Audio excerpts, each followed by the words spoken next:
오늘 본문은 유명한 오병이어의 기적에 관한 이야기입니다. 예수님께서 배가 고파서 쓰러질 지경에 있었던 남자 15,000명, 가족들까지 하면 10,000명이 넘는 사람들에게 어린 아이가 드린 보리떡 5개, 물고기 2마리로 풍족하게 먹이고 12광주리가 남았다는 이야기입니다. 저는 어려서부터 이 주일학교 때부터 이야기를 많이 들었습니다. 저는 이야기를 들을 때마다 항상 생각하는 것이 이 어린아이가 꼭 제가 된 듯한 그런 느낌을 생각합니다. 그럼 항상 생각을 해봐요. 이 어린아이가 엄마가 싸준 도시락을 오병이어를 어떤 생각으로 예수님께 드렸을까 생각을 해봅니다. 보리떡은 그 당시에 가장 가난한 사람들이 먹는 식사였어요. 요즘은 건강식이라 해서 따로 먹지만 그때 당시 이것은 너무 가난해서 먹을 것이 없는 사람들이 먹는 음식이었고, 여기 나온 물고기 2마리, 물고기는 그 원어로는 옵사리온인데 이게 뭐 갈치나 고등어처럼 맛있는 생선이 아니라 어부들이 배에서 고기를 잡고 괜찮은 건 다 가져가고, 근데 가져가기 애매한 크기 있잖아요. 가난한 사람들 위해서 부두에 버리고 갑니다. 그러면 가난한 사람들이 그것을 가져다가 반찬해 먹는 그 가난한 자들의 음식이 이 작은 물고기. 그래서 보리떡 5개, 물고기 2마리란 보리떡을 주식으로 하고 약간 짭조름하게 한 이렇게 옵사리온 이렇게 물고기로 반찬 대신에 이렇게 먹는, 그래서 아이의 도시락, 가난한 아이의 도시락 정도가 이 오병이어였습니다. 모든 사람이 시장에서 배가 고픈 상태에서 예수님께서 마가복음에 보면 너희들이 먹을 것을 얼마나 있는지 알아보라 이렇게 말씀하셨고, 어린 소년이 엄마가 싸준 도시락을 예수님께 드렸습니다. 마가복음 6장 38절 그 오병이어의 기적 내용 중에 보면 이르시되 너희에게 떡 몇 개나 있는지 가서 보라 하시니 알아보고 이르되 떡 5개와 물고기 2마리가 있더이다 하거늘. 저는 어려서 이렇게 교회 옆에 살았습니다. 제가 어렸을 때. 그래서 교회는 제 놀이터나 비슷해요. 애들이 놀이터 가면 그때 당시 뭐 놀 것도 없고 하니까 저는 매일처럼 거기 교회 가서, 교회가 넓잖아요. 그때도 교회 이 정도 됐었는데 교회 가서 놀았습니다. 지금 생각해 보면 우리 어머니의 맹모 삼천지교가 아니었을까 그런 생각을 합니다. 어쨌든 교회 가서 놀았는데 교회에서 있으면 찬양도 재밌었고, 저는 말씀을 좋아했는데 성경에 나온 이야기들이 저한테는 너무 재밌었습니다. 소년 다윗이 골리앗을 물리친 이야기, 엘리야 선지자가 갈멜산에서 하늘에 불이 내려서 이 850명의 바알과 아세라 선지자를 물리친 이야기, 기드온이 300명만을 데리고 미디안의 연합군, 엄청난 연합군을 물리친 이야기, 히스기야 왕이 기도했더니 그 다음날 18만 5천 명의 아수르의 군대가 싹 몰살당한 이야기 등등등. 제 마음속에는 그런 이야기를 들으면 어떤 생각이 드냐면 저도 저런 믿음의 사람처럼 하나님 앞에 쓰임받는 사람이 되기를 원합니다. 기적의 사람이 되고 싶습니다. 그런 생각을 했던 것 같아요. 하지만 두려운 것은 과연 나에게 그런 믿음이 있을까, 이런 두려움이 있었는데, 그때 이 오병이어의 기적은 저에게 큰 꿈과 희망을 주었습니다. 꼭 그 당시 제 모습이 오병이어처럼 이렇게 보잘것없는 것, 별로 이렇게 어린 아이의 도시락처럼 하찮은 것, 이런 느낌이었는데, 그게 예수님 손에 들려졌더니 5,000명, 10,000명의 필요를 공급할 수 있었고 예수님의 하나님의 놀라운 복음의 통로가 되었다. 이게 저에게는 힘이 됐습니다. 그럼 주님, 저도 주님의 손에 들려지는 그런 오병이어 같은 사람이 되고 싶습니다. 제 어린 시절의 마음이었던 것 같아요. 예수님께서는 이게 배가 고팠던 많은 사람들을 먹이고 싶었지만 어느 누구도 나서지 않았어요. 근데 어린 아이가 자기 도시락을, 제 마음은 그 느껴본 그런 두려움과 떨리는 마음으로 제 것이 이것이 있는데 이것이 얼마나 도움이 되겠습니까? 이런 마음으로 내놨을 거라고 생각합니다. 자기가 이걸 한 조각 먹으면 되는데 이거 하나 먹기가 좀 이렇게 혼자 먹기는 좀 애매하고, 그래서 이것이라도 도움이 될까 하고 드렸던 말씀이 오늘 9절 말씀 보면 그런 느낌의 말씀을 합니다. 여기 한 아이가 있어 보리떡 5개와 물고기 2마리를 가지고 있나이다. 그러나 그것이 이 많은 사람에게 얼마나 되겠사옵나이까, 그렇게 이야기합니다. 저는 지금도 이 사역을 하면서 이 어린 아이의 심정으로 사역을 합니다. 제 가진 것은 작은 것인데 예수님께 보탬이 좀 될 수 있다면 제가 기꺼이 드리겠습니다. 혹시나 기꺼이 제가 보탬이 될 수 있다면 기적의 통로가 되고 싶습니다. 제가 할 수 있는 한 최선을 다해서 주님과 동행하고 싶고 예수님과 같은 마음으로 제가 살아가고 싶습니다. 이런 마음으로 사역을 합니다. 오늘 본문에 놀랍게도 이 아이가 드렸던 오병이어의 작은 것은 그날 배고팠던 수많은 사람들의 배불리 먹는 기적의 통로가 되었습니다. 지금도 마찬가지입니다. 예수님께서 어떻게 일하실까? 오병이어처럼 작지만 자신의 것을 최선을 다해서 드리는 사람을 통해서 예수님은 지금도 일하십니다. 자, 그럼 하나만 더 살펴보고 넘어가 보면 오병이어의 기적의 주인공, 기적을 일으켰던 주인공이 누굴까요? 어린 아이일까요? 예수님일까요? 예수님이겠죠. 당연히 예수님이죠. 그래서 모든 영광은 예수님이 받으셔야 합니다. 근데 시간이 지나면 어떻게 되냐면 오병이어는 아무것도 아니었어요. 누가 기적을 일으켰어요? 예수님이 일으켰는데 오병이어를 드린 사람의 마음이 좀씩 달라집니다. 뭐 때문에 기적이 일어났다고요? 내가 드린 오병이어 때문에 일어난 것처럼 착각이 옵니다. 내가 드린 오병이어가 대단해. 오병이어는 처음에 이야기했죠. 대단한 게 아니라고. 대단한 게 아닌데 내 안에 생각이 언제 시간이 지나면 오병이어가 대단한 것처럼, 오병이어는 아무것도 아닙니다. 거기 예수님이 역사하셨기 때문에 기적이 일어난 건데, 오병이어의 기적의 주인공은 어린 아이가 아니라 예수님이십니다. 교회에서 사람에게 집중할 때부터 교회는 문제가 발생합니다. 저는 우리 교회가 예수님만을 높이기를 원합니다. 아멘. 예수님만 높이기 원합니다. 예수님께서 이 기적을 일으키시기 전에 제자 중에 빌립을 불러서 물어보십니다. 5절에 보면 이렇게 물어봐요. 예수께서 눈을 들어 큰 무리가 자기에게 오는 것을 보시고 빌립에게 이르시되 우리가 어디서 떡을 사서 이 사람들을 먹이겠느냐 하시니, 예수님의 질문이 이런 겁니다. 어디서 떡을 사가지고 이 많은 사람들을 먹이겠느냐 이렇게 물어봤어요. 왜 예수님께서 물어보셨을까요? 왜 예수님께서? 누가복음 9장 보면 이 오병이어의 기적이 일어나는 장소가 나옵니다. 오늘 본문에는 베세다 갈릴리 건너편이라고 하는데 디베라 갈릴리 건너편에 나오지만 누가복음 9장에는 베세다라고 나옵니다. 근데 베세다는 빌립의 고향이었어요. 예수님의 제자 중에서 베세다가 고향인 사람이 3명이 나옵니다. 요한복음 1장 44절 말씀 보면 빌립은 안드레와 베드로와 한 동네 베세다 사람이다. 베세다가 고향인 사람이 누구예요? 베드로, 안드레, 그리고 빌립. 예수님께서 빌립에게 물어본 이유는 이 동네를 누가 잘 알아요? 고향이니까 어디가 식당이 있고 어디가 빵집이 있는지 잘 알겠죠. 그래서 빌립에게 물어본 겁니다. 야, 이 동네에서 빵을 이렇게 떡을 사려면 어디서 사야 되느냐 이렇게 질문하신 겁니다. 그때 빌립이 또 이렇게 대답을 합니다. 7절 말씀 보면 빌립이 대답하되 각 사람으로 조금씩 받게 할지라도 200데나리온의 떡이 부족하리이다. 빌립은 순식간에 모인 사람을 딱 보더니 계산했습니다. 몇 명? 남자 5,000명? 10,000명. 그리고 1인당 떡 가격을 계산해 보니까 곱하기 해보면 얼마 나와요? 최소한 얼마? 200데나리온. 데나리온의 단위는 항상 제가 이야기했습니다. 데나리온은 뭐라고요? 하루 품삯 데나리온입니다. 이건 꼭 기억하세요. 너무 많이 나오는 단어, 이렇게 단위라. 그러면 하루 품삯을 10만 원으로 치면 200데나리온은 얼마나 될까요? 2천만 원 정도 되겠죠. 예수님께 이야기하는 거 2천만 원 정도 최선이 있어야 이 떡을 살 수 있습니다. 이게 이야기하는 겁니다. 근데 2천만 원이란 돈이 있다고 하더라도 갑자기 밤에 10,000명분의 식사를 준비할 수 있는 식당이 있을까요? 지금만 주문을 해도 다 이렇게 미쳤다고 하지 이게 공급할 식당은 없을 겁니다. 예수님이 불가능한 이야기를 물어보신 거예요, 사실은. 근데 예수님께 왜 빌립에게 이렇게 물어보셨어요? 6절에 그 대답이 나옵니다. 6절에 뭐라고 하시냐면 이렇게 말씀하시면 친히 어떻게 하실지 아시고 빌립을 시험하고자 하심이라. 예수님이 빌립에게 이런 질문을 한 이유가 뭐였어요?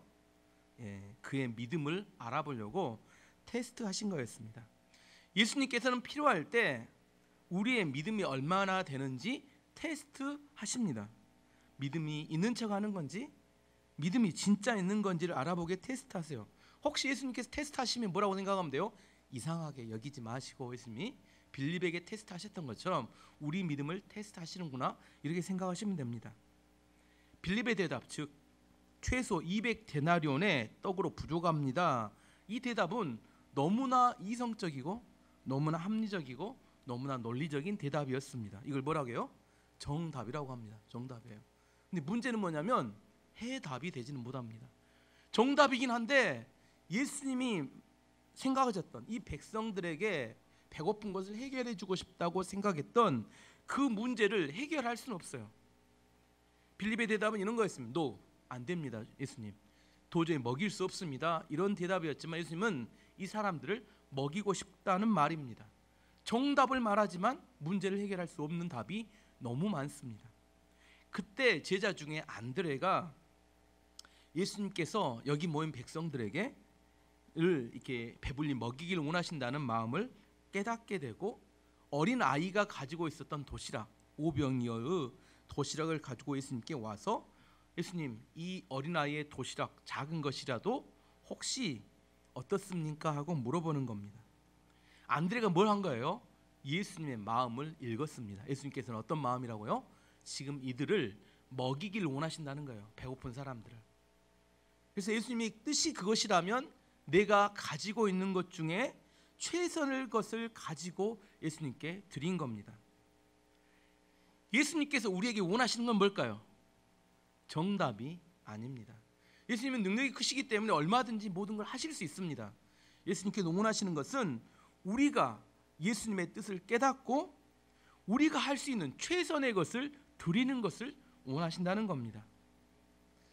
마태복음 14장을 보면 제자들이 배를 타고 갈릴리 호수를 가고 있었어요.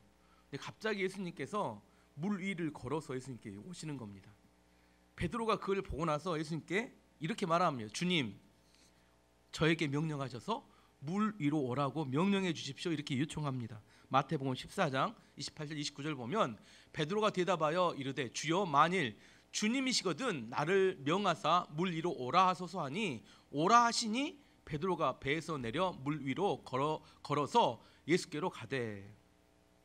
예수님께서 오라고 하시니까 베드로는 뭐예요? 물 위로 퐁 뛰어듭니다. 그래서 물 위를 걸었습니다. 만일 예수님께서 오라고 하지 않으셨어요. 그런데 물 위로 뽕 뛰어들면 어떻게 됐을까요? 어떻게 됐을까요? 빠지죠. 어떻게 해요? 예수님 오라고 안 했는데. 기적에서 중요한 것은 우리의 의지가 아니라 예수님의 뜻이자 예수님의 의지입니다. 어떤 사람이 암에 걸렸어요. 암을 고쳐달라고 몸부림치며 기도합니다.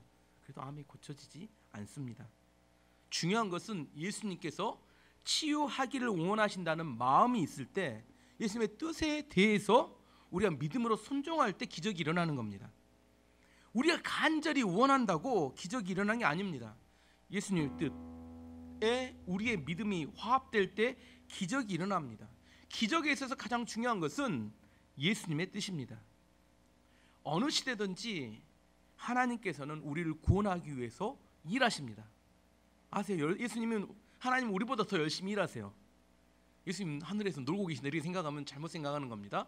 예수님은 열심히 일하십니다. 하나님은 열심히 일하십니다. 아멘. 일하십니다. 근데 하나님이 이곳에서 일하기를 원하세요. 그리고 이곳에 성령의 역사가 강력히 일어납니다. 그럼 우리는 어떻게 해야 될까요? 이곳에 가서 하나님과 함께 일해야 돼요. 우리는 어떤 사람부터 이렇게 이야기합니다. 하나님이 여기서 일하시는데 나는 여기서 머물면서 하나님 이곳에 오셔서, 성령 오셔서 여기서 일해 주시기 원합니다. 이렇게 이야기를 해요. 안타깝게도 성령 역사가 강력한 곳에 가면 성령을 느끼는 것은 너무 쉽습니다. 하지만 아무리 노력을 해도 성령 역사가 없는 곳에는 안 계신 것 같아요. 하나님이 옮기셔야 될까요? 우리가 옮겨가야 될까요? 중요한 것은 하나님의 뜻이 있는 곳에 우리가 가는 게 중요한 겁니다.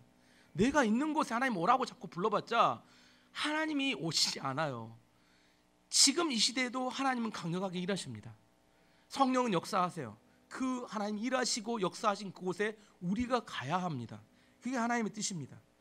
빌립은 이성적이고 합리적이고 논리적인 정답을 말했습니다. 하지만 해답이 될 수 없습니다. 기적은 일어나지 않습니다. 안드레는 예수님께서 무엇을 원하신지 알았습니다. 많은 사람들이 배고픈데 그들을 먹이기를 원한다는 것을 알았고 그 뜻에 순종하여서 자기가 가진 것을 중에서 최선을 다해서 예수님께 드렸을 때 기적이 일어났습니다. 참 우리 교회가 빌립이 아니라 안드레처럼 예수님의 마음을 알아서 믿음으로 작은 것이지만 최선을 다해서 드림으로 기적과 같은 삶을 살기를 원합니다. 이제 다음에 이제 큰 무리들에 대한 이야기를 해보려고 하는데, 본문에 보면 화기해졌다가 예수님의 기적을 통해서 엄청나게 배불렀던 이 큰 무리 10,000명 이상의 사람들이 나옵니다. 근데 이 사람들은 믿음이 좋은 사람들이 아니었어요. 이 사람들의 목표는 이익을 따라다니는 사람이었습니다. 1절 2절 말씀 보시면, 그 후에 예수께서 디베라의 갈릴리 바다 건너편으로 가심에 큰 무리가 따르니 이는 병자들에게 행하시는 표적을 보았음이라. 오늘 지도를 준비했습니다. 한번 그림 보이신가요? 디베라 찾아보세요. 중간 정도 있는데, 디베라 보이시죠? 디베라는 성주 쓸려 가면 꼭 들립니다. 왜 들리냐면 거기가 호텔이 다 있어요. 거기서 숙박을 합니다. 그리고 거기서 뭐가 있냐면 배를 타고 앞에 갈릴리 바다에 가서 예배를 드리는 곳이 그 디베라에가 있습니다. 저 맨 위쪽 보시면 거기에 뭐가 나와요? 벳세다 나오죠. 벳세다. 그래서 오늘 말하는 디베라 건너편 벳세다에서 기적이 일어났다고 합니다. 저희가 또 사진을 준비해서 다음 사진 보면 이게 배에서 봤던 디베라 바닷가의 이렇게 모습입니다. 뒤가 호텔과 크지 않아요. 작은 마을처럼 보이는데 아무튼 호텔들이 있고 뒤에 마을에 사람 사는 데 있습니다. 그 다음 사진. 이 사람이 중요한 게 아니라 우리 가족이 2015년에 갔던 사진인데 저 뒤쪽에 불빛 있잖아요. 저쪽이 벳세다 지역입니다. 벳세다 이게 삥 돌아서 벳세다 지역이 저 뒤쪽에 있는 지역입니다. 예언이는 죄수하고 있어서 못 갔습니다. 사진 찍은 게 아니라 네 가족만 갔었습니다. 됐습니다. 어쨌든 중요한 것은 이 무리가 예수님을 따랐던 이유가 오늘 성경이 뭐라고 이야기하냐면, 예수님께서 병자를 고쳤던 표적 때문에, 불치병이 걸린 사람이 고쳐진 기적 때문에 예수님을 찾아왔습니다. 혹시나 내 질병도 고침을 받지 않을까 하고 찾아왔어요. 물론 우리가 개인적인 문제를 가지고 하나님께 찾아가기 잘못된 게 아닙니다. 예수님의 말씀과 예수님의 표적을 따라서 우리의 문제가 해결되는 거 매우 중요합니다. 하지만 그 문제가 해결되면 그 다음 어디로 가야 돼요? 예수님이 전하신 말씀에 대한 믿음으로 나아가야 합니다. 표적에 머물러 있으면 안 됩니다. 오늘 여기 모인 사람들은 배고팠는데 오병이어의 기적을 통하여 그들의 배고픔이 해결되는 기적을 체험했어요. 그러고 나서 이들이 믿음의 고백을 합니다. 실제로 놀라운 고백을 합니다. 14절 말씀 보면, 그 사람들이 예수께서 행하신 그 표적을 보고 말하되 이는 참으로 세상에 오실 그 선지자라 하더라. 이 그 선지자가 중요합니다. 우리는 그 선지자라고 하는 이 정관사 더가 붙은 것이 별 느낌이 없지만 유대인들은 서로 아는 이야기예요. 그 선지자란 하나님께서 보낼 메시아. 근데 누구에게 언약을 하셨냐면, 이야기는 모세에게 언약을 하셨던 언약의 말씀의 성취의 그 선지자입니다. 신명기 18장 15절 말씀 보면 하나님께서 모세에게 이렇게 말씀하셨어요. 내 하나님 여호와께서 너희 가운데 내 형제 중에서 너를 위하여 나와 같은 선지자 하나를 일으키시리니 너희는 그의 말을 들을지니라. 모세와 같은, 이게 나는 여기 모세와 같은 선지자를 보내시는데 이게 누구냐면 메시아입니다. 구원자. 예수님께서, 이게 하나님께서 언약한 메시아, 구원자, 이 땅을 구원할 사람은 누구냐면 모세의 언약대로 말하자면 그 선지자입니다. 이스라엘 사람들은, 유대인들은 그 선지자 하면 모세의 언약의 성취로 오시는 그 선지자를 말하고, 다윗의 언약으로 말하면 뭐예요? 다윗의 자손 예수여 할 때 다윗의 자손 이야기하면 그들은 이게 메시아를 의미합니다. 그래서 다윗의 자손이나 그 선지자나 이것은 메시아를 의미하는 이야기입니다. 지금 이야기를 정리해 보면 오병이의 기적을 체험했던 사람들은 뭐라고 생각해요? 이 예수님이 모세가 언약했던 보내기로 해줬다는 그 선지자, 메시아구나, 구원자구나, 이걸 깨달았다는 겁니다. 근데 문제는 이 깨달음 후에 이들이 이상한 결론에 도달하게 됩니다. 15절 말씀 보면, 그러므로 예수께서 그들이 와서 자기를 억지로 붙들어 임금으로 사모는 줄 아시고 다시 혼자 산으로 떠나가시니라. 이 사람들이 예수님을 뭘로 삼으려겠어요? 왕으로 삼으려겠는데 그 목적이 뭐냐면 예수님만 있으면 이제 더 이상 먹을 걱정이 없겠다, 이렇게 생각한 겁니다. 이야기를 해보면 예수님께서 우리의 왕이 맞으신가요? 맞죠. 예수님 우리의 왕 맞습니다. 틀리지 않아요. 틀린 생각 아닙니다. 그런데 이들이 예수님을 왕으로 삼으려고 했던 동기가 잘못된 겁니다.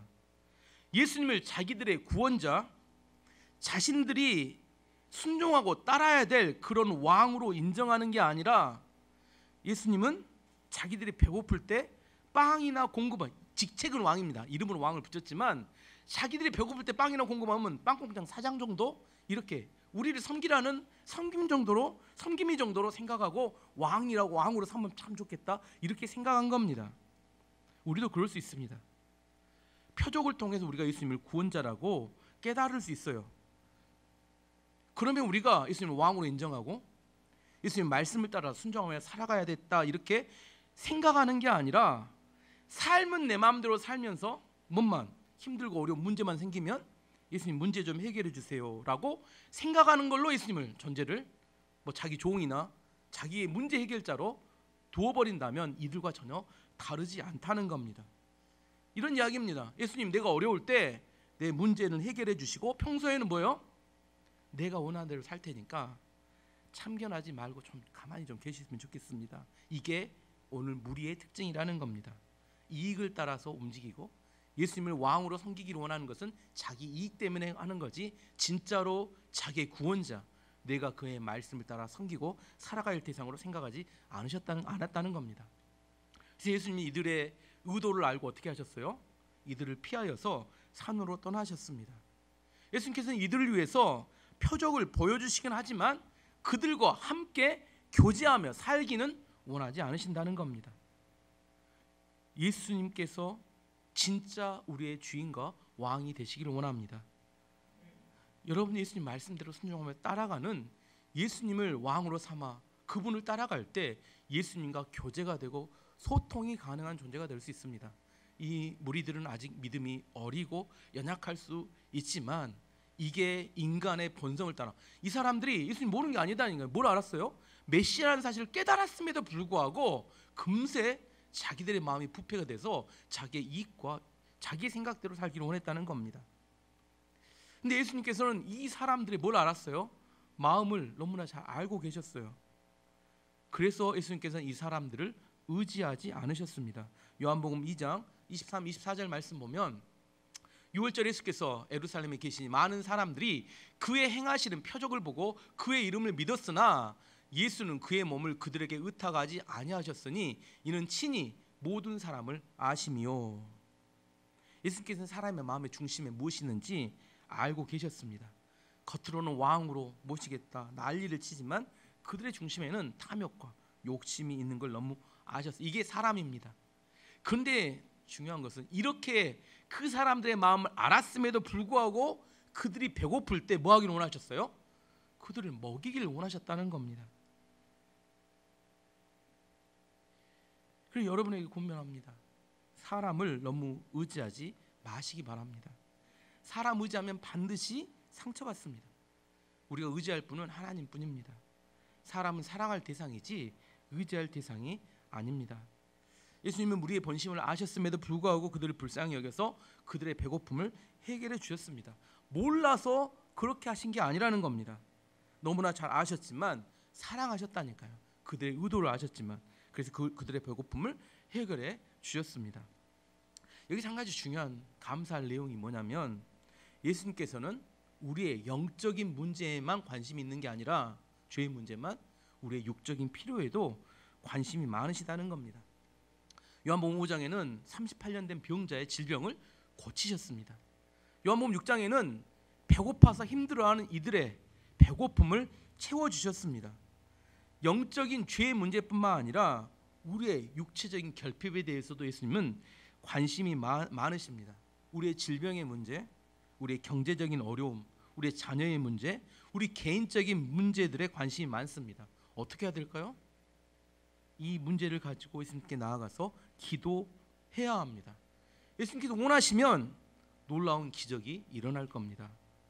그러면 이 어린아이가 오병이어를 이렇게 물고기 2마리, 보리떡 5개를 가져왔을 때 예수님께서는 어떻게 하셨습니까? 첫 번째 예수님께서는 축사하셨습니다. 이게 매우 어려운 표현인데 축사가 뭐예요? 축사. 요즘은 잘 안 쓰는 표현, 이게 감사기도를 축사라고 합니다. 감사기도. 그래서 축사 옆에다가는 감사기도 쓰는, 성경을 좀 쉽게 바꾸면 좋은데 11절 말씀 보면 예수께서 떡을 가져 축사하신 감사기도 하신 후에 앉아 있는 자들에게 나눠 주시고 물고기도 그렇게 그들의 원대로 주시니라. 떡을 들고 하나님께 감사기도 하셨어요. 그래서 제가 예수님께 어떤 기도를 했을까 상상해 또 적어봤습니다. 이렇게 기도하지 않으셨을까?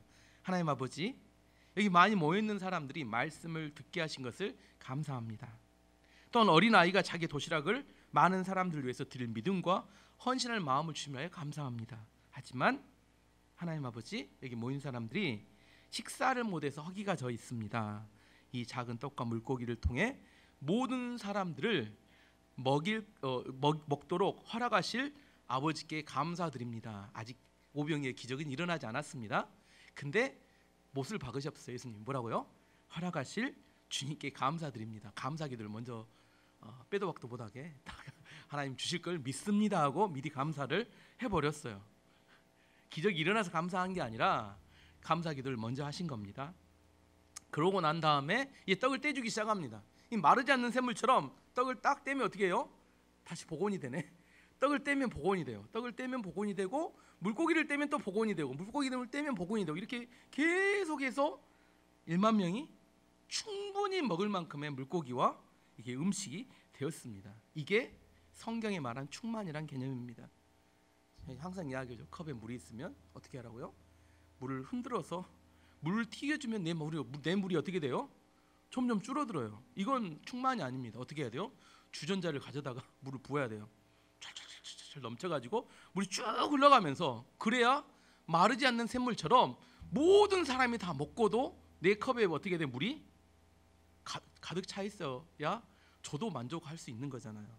마찬가지입니다. 하늘에서 은혜가 부어질 때 이 찔끔찔끔 부어지는 게 아니라 주전자로 붓듯이 쏟아져 부어지게 되고, 그러면 주변 모든 사람이 충분히 그 공급될 수 있는 하나님의 은혜가 부어져야 합니다. 감사는 이런 놀라운 충만의 역사의 원동력이 됩니다. 저는 우리 교회가 감사가 가득한 교회가 되기를 원합니다. 감사로 인하여 충만함이 넘쳐서 주변에 병든 사람, 배고픈 사람, 상처받은 사람, 죄악에 빠져있는 사람을 구원하는 교회가 되기를 원합니다. 내 컵에 물을 튀기는 게 아니라 하늘의 은혜가 부어져서 충만히 흘러넘치는 감사하는 교회가 되기를 원합니다. 예수님께서 기도하신 다음에 뭐 하셨냐면 예수님이 특이한 이렇게 명령을 하나 하십니다. 남은 것을 거두어 버리지 않게 하라. 12절 13절 말씀 보면 그들이 배부른 후에 예수께서 제자들에게 이르시되 남은 조각을 거두고 버리는 것이 없게 하라 하심으로 이에 거두니 보리떡 5개로 먹고 남은 조각이 12바구니에 찼더라. 이게 좀 이해가 잘 안 가는 명령 중에 하나입니다. 예수님께서 오병이어를 통해서 몇 명을 먹이셨어요? 1만 명이 넘는 사람을 먹이신 능력이 나타났잖아요. 근데 남은 것을 다 모아서 버리지 않게 하라. 한번 제가 상상을 해보면 웃기는 이야기입니다. 예수님은 떼기만 하면 뭐가 나와요? 떡이 나오고 물고기 나오잖아요. 그럼 떼서 주면 되잖아요. 그걸 뭐 아끼지 않고 그냥 갈릴리 바다에 다 버리다든지 이렇게 해도 괜찮지 않는가요? 근데 예수님이 이렇게 명령하시니까 예수님이 그렇게 떼고 있고 먹고 있는 사이에 뭐예요? 제자들은 뭐 했을까요? 버리지 말게 하라니까 사람들은 한 12명 제자니까 한 1000명씩 인당 담당해서 뭐라고 이야기해요? 남은 것이 있으면 이쪽으로 모아주세요 하고 바구니 들고 쫓아져. 제 생각에는, 근데 여러분 상상 안 해보셨어요? 제 생각에는 예수님은 능력이 엄청 많으셔서 막 뛰기만 하면 불어나는데 제자들은 좀 이렇게 쫀쫀하게 막 바구니 들고 다니면서 버리면 안 돼요. 예수님이 버리면 안 된다겠어요. 모아주세요. 막 이렇게 모으고 돌아다녀요. 그냥 떼시면 될 텐데, 필요하면 또 떼도 될 텐데. 아닌가요? 왜 그러셨을까? 왜 버리지 말게 하셨을까? 부족하면 떼면 될 텐데. 여기서 예수님의 지혜를 배워야 합니다. 남을 섬기고 공급할 때는 충분히 하시지만 낭비하지는 않았으면 좋겠다고 말씀하시는 것이 예수님의 말씀입니다. 요즘은 금리나 물가가 점점 올라가고 있습니다. 메뚜기 떼가 작년인가 엄청 돌아다녀서 아프리카, 인도, 중국 곡창지대를 다 먹어버렸고, 그 다음에 이상 기후로 인해서 국제 곡물가가 급등하고 있습니다. 최근 몇십 년 사이에 대한민국에 산다는 것은 먹을 것을 걱정할 필요가 없는 나라였습니다. 그래서 오병이의 기적을 보면 오병이의 기적이 별로 필요하지 않아요. 그렇지 않나요? 굳이 뭐 이렇게 오병이어를 이렇게 뛰지 않아도 먹을 것이 무엇이 문제예요? 너무 많이 먹어서 문제죠. 살쪄서 문제입니다. 못 먹어서 문제가 아니라. 근데 요한계시록을 보면 마지막 시대가 갈수록 곡물가가 급등해서 오병이의 기적이 필요할 때가 또 올 수도 있겠다 이런 생각을 합니다. 요한계시록 6장 5절 6절 말씀 보면 셋째 신을 떼실 때 내가 들으니 셋째 생물이 말하되 오라 하기로 내가 보니 검은 말이 나오는데 그 탄 자가 손에 저울을 가졌더라. 내가 네 생물 사이로부터 나는 듯한 음성을 들으니 이르되 한 데나리온, 한 데나리온 하루의 품삯이라겠죠. 밀 한 대요 한 데나리온이면 보리 석 대로다. 또 감람류와 포도주는 해치지 말라 하더라. 밀 한 대가 몇 킬로냐면 1.8kg가 한 대입니다. 제가 오늘 또 검색에 찾아봤어요. 내가 요한계시록 강의할 때 찾았을 때는 1,000원 정도 됐는 1kg에 밀 1kg에 1,000원 정도 됐는데 1.8 지금 밀 1kg는 1,000원, 제일 싼 게 1,000원. 또 밀가루도 또 이렇게 품질 따라서 이렇게 가격이 천차만 2,000원까지 갑니다. 그래서 한 대는 최소 5,000원 잡으면 아까 말한 한 데나리온에 10만 원이니까 한 20배. 지금보다 20배에서 25배 정도 물가가 폭등할 때가 곡물가가 폭등할 때가 올 거다고 이야기하는 거하고 똑같습니다. 그때는 뭐가 필요해요? 오병이어의 기적이 필요할 수도 있겠다 이런 생각을 하게 됩니다. 하지만 오늘 본문의 중요한 이야기는 남을 대접할 때는 어떻게 해요? 풍족하게 하지만 그 풍족한 대접을 위해서는 검소하고 절약하는 삶을 살아야 된다고 예수님이 말씀하시는 겁니다. 반대로 사는 사람 많아요. 남을 섬길 때 인색하고 또 명품 옷이나 명품 백을 살 때는 막 쓰는 거 옳지 않습니다. 시장에서 콩나물 가격은 또 엄청 깎아요. 난리칩니다. 백화점에 정짤 딱 붙어 있으면 다 돈 주고 삽니다. 거기 가서 깎아보세요. 백화점 가서 깎으시고 생계를 위해서 나와 있는 사람들에게 어떻게 해요? 좀 후하게 주세요. 괜찮습니다. 그거 깎는 거 별로 좋지 않습니다. 냉장고에 먹지 않은 음식 때문에 썩어나는 사람들 있잖아요. 썩어서 버리는 사람들 회개하셔야 합니다. 예수님이 버리지 않게 하라고 말씀하신 이야기를 들을 줄 알아야 합니다. 풍족할 때 아껴서 어렵고 힘든 사람들을 풍족하게 도울 수 있는 거, 이게 성경이 말하는 지혜입니다. 오늘 말씀의 결론을 맺도록 하겠습니다. 예수님께서 우리 영적인 문제뿐만 아니라 육체적인 필요도 채우신다고 말씀하시는 겁니다. 이게 중요한 이야기입니다. 여러분 육체적 필요가 있으면 기도하셨으면 합니다. 두 번째는 우리의 뜻이 아니라 예수님의 뜻이 중요합니다. 예수님의 뜻을 따라서 순종할 때 기적이 일어납니다. 세 번째는 기적이 일어난 후에 우리가 그 이익의 재료로 그걸 사용하면 안 되고 예수님의 말씀을 믿음으로 순종하는 대로 나아가야 합니다. 저는 이번 한 주 여러 가지 이야기를 다 들었지만 잊어버리셔도 됩니다. 중요한 건 뭐냐면 여러분이 오병이어의 기적이 되기를 원합니다. 기적의 주인공이. 여러분 할 수 있습니다. 여러분은 근데 오병이어라는 사실을 마지막까지 잊으시면 안 됩니다. 나중에 본인 예수님이 되면 곤란하니까 내 오병이어를 통해서 하나님께서 엄청난 기적을 일으킬 수 있습니다. 얼마든지 가능합니다. 오늘 성경에 나온 이야기는 2000년 전 이야기가 아니라 연약한 우리를 통해서도 얼마나 일할 수 있는 분임을 이야기하는데 내 삶의 작은 부분을 예수님 말씀에 순종함을 통하여 그 기적을 체험하고 믿음으로 승리하는 한 주가 되기를 축원합니다.